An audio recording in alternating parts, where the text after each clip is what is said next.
Hey guys, I'm here today to give you an inside peek into the Exploring World Geography from Notgrass History. This is a relatively new course for your high schoolers. I know geography has been a little bit of a challenge for us throughout the years to find something we really liked. So one of my kids, my ninth grader, will be using it this fall. The World Geography curriculum package on their site includes part 1 and part 2, these really big hardcover books. These are your spine, your textbook with all the reading and the assignments in them. The curriculum package is $110 on their site. It includes part 1 and part 2, and then this other hardcover with all the maps and information about each country. So that's what you get there. And then, of course, for $17, they give you the student review pack, which would include the review book, which is going to give you, and I'll show you inside, but it gives you all the questions for all the lessons. Here's the answer key for the parents. And then because I got mine used, I don't actually have the quiz and exam book, but it would also include the quiz and exam book. So I'm still figuring out if I'm going to look for that separately or if I'm going to, I don't know, write my own questions for the exam, or maybe just give them a map quiz after every section. I'm not sure exactly.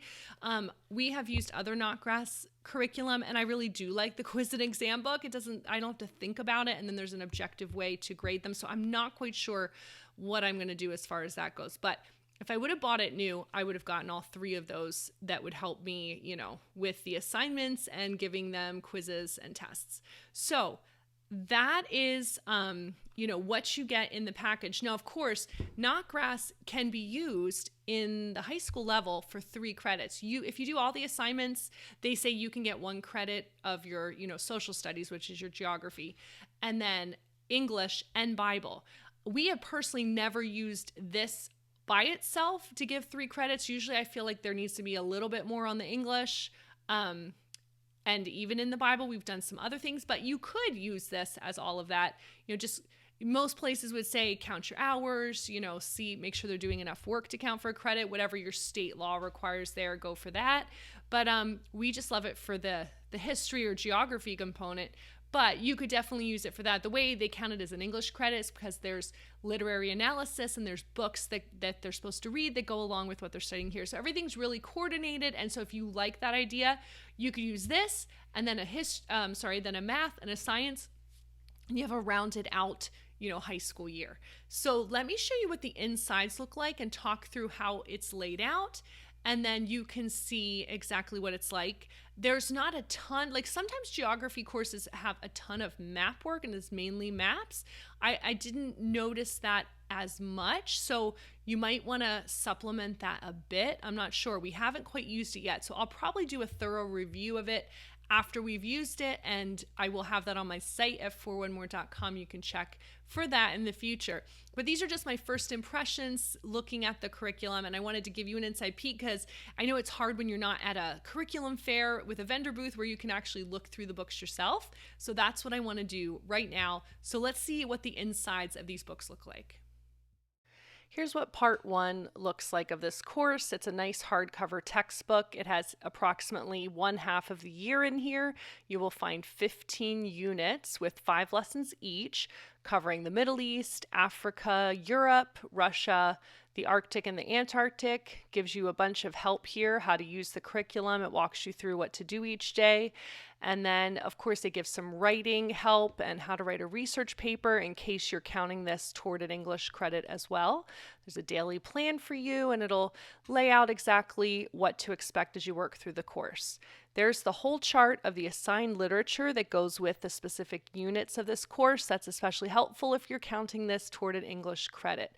And then here are all the assignments that your child will do based on this first unit. So they break it up based on a project, literature, Bible memory, or whatever's going on there. And then here's the textbook. It's really easy to use. At the end of each lesson, you can see those specific assignments that your student will complete. So that's basically every day they would do a lesson. there's lesson 2, and then when you get to the end, there's assignments for lesson 2, and then on and on it goes. By the time you finish 5 lessons, you've reached the end of the unit. So here's the end of the first unit. There's assignments for lesson 5, and then your student would probably take like the quiz for unit 1 and finish any projects. So you can see it's a pretty standard looking textbook, but it is written with the homeschool student in mind to be able to complete this really independently. The assignments are pretty straightforward. It's easy to follow. And so you can see it covering the different countries and regions. And there's enough work in there to count for 3 credits if you choose to do so. Here's part 2 of the course. Again, it's another half of year's worth of lessons. So there's another 15 units of 5 lessons each, going from Asia and China, Central America, North America, Australia, New Zealand, the Caribbean. We hit the Pacific Ocean and its islands, and then we finish up with South America. So your student will go through the entire world using this course. So again, it's laid out in the same way with every 5 lessons. You complete a unit. At the end of every lesson, there are assignments, and then at the end of every unit, you would have like a unit quiz, an assessment that you can get in the student review pack, and that helps you to be able to give an objective grade on the transcript. But you can see color illustrations, really easy to look at, easy to follow, easy to use. It really is written for a homeschool family, and your student can be quite independent. One other thing I wanted to mention about the assignments for each unit, in addition to the end of unit assessment, and then of course every lesson there are questions to answer and that type of thing, there's also unit projects where they give you 3 options. A lot of these are like essay writing and that kind of thing, and they can choose one. There's also Bible memory, and then of course they mention which books your student needs to be reading from the literature units. So you can choose to use those or not. But I just wanted to let you know that there are definitely tons of options here for projects and work and assessment if you choose to use them. But of course, it's very flexible, and you can also choose not to use them. So they are there and ready for you to use. Here's the hardcover Gazetteer that you will use as you go through this course, and it takes every region of the world and then every country, and it gives you population, government, major religions, geography highlight, and fun fact, plus showing it on a map, and then also giving some, other photos of the area, which you can see there. So this will be an important resource as your student works through the course. Now, the one thing I did notice, which maybe is different from what you would expect from a geography course, is in flipping through, I don't see that students are filling in any maps or memorizing where countries are or anything like that. So I think that's something that I will be adding as my son does this course. I definitely do want him to memorize where everything is. So if you're concerned about that, you might want to add that component in. Now, I looked, like I said, we haven't done this yet. We're just, getting the books and taking a look at them. So I'll definitely recap what we have found when I do the full review, but just at a cursory glance, I'm not seeing like geography assignments per se. But the other thing that's going on in the back of this book is you can see primary sources, and that's what Notgrass likes to use a lot of, is primary sources. So that's another reason that you're going to want this book. Here's what's included in the student review book. Now, this is going to have all the questions that your student needs to answer. There's about 10 questions after each daily lesson. There's also information here for their map skills assignments I'm seeing.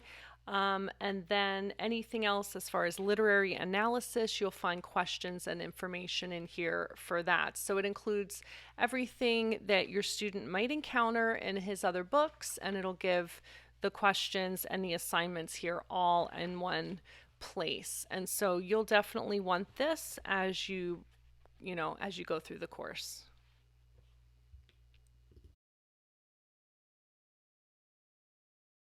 Now, remember I told you I don't have the quiz and exam book because I bought this as a used set, and that normally would have come with like the student review book and that type of thing.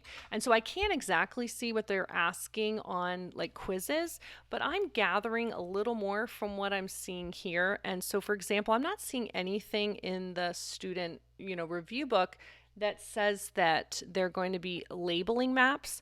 I'm noticing that the map skills assignments are a little bit more general and learning map skills. So let me give you one example. So Unit 18 covers East Asia, and here is what the map skills assignment says. They want you to figure out how maps show relative concentration of population around the world, and then look at 5 areas on the map that stand out to you as having a large population. So you're not necessarily memorizing where the countries are or the capitals, which again, I feel like is maybe a basic skill that most kids still need to go over in high school. But they're kind of looks like the map skills assignments are more getting used to how different maps show different what's the word? How they show different aspects. So I guess it's not all where things are, but it's human, population, density, and the different aspects of maps, for example. And so like I said, you might want to add a little bit more map practice and memorizing where countries are, because I'm not seeing that very much in this course.